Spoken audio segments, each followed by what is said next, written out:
pro tip number 1, identify your maple trees when the leaves are on the trees. Do not wait for the leaves to fall off and then try to identify them. Also look for the little helicopter seed pods in like March and April. That's a good sign that you have a maple tree. You're looking for any maple tree that's at least a foot in diameter. They say 10 inches, I like to say a foot.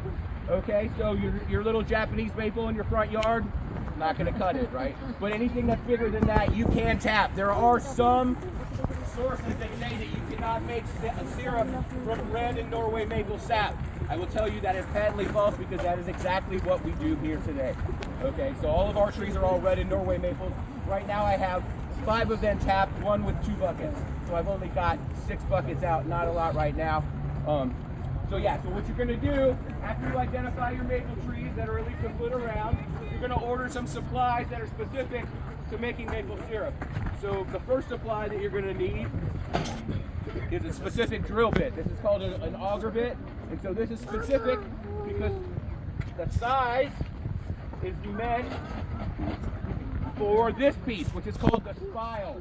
Okay, the spile is the tap that goes into the tree, and that bit is specific to the size of the spile. So you want this. It's also an auger bit. So what it does is when it goes into the tree, it actually draws the wood out so that you have a nice hole for your spile to go into that doesn't have a bunch of wood and stuff on the inside. Another thing that you're going to need are buckets. So there are different kinds of buckets. This is a stainless steel bucket. I don't really use these anymore.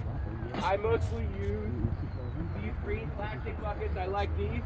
Okay, now the only real difference is that this holds a little bit more than what this does. So this can fill up in a day. If you get a good sap run, like we did on Monday specifically, these buckets will fill up, whereas these ones don't usually fill up in a day.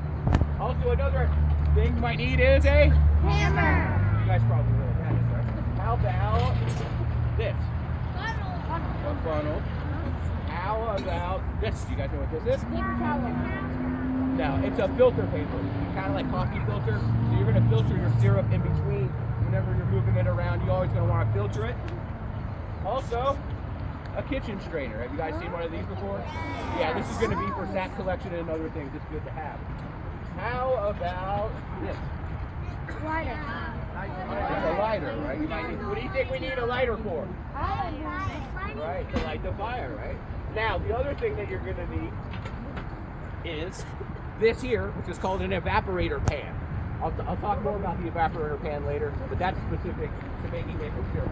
Also, I will tell you, if you're going to get your supplies, do not wait until right before the sapping season starts because the costs go up and the supplies go down.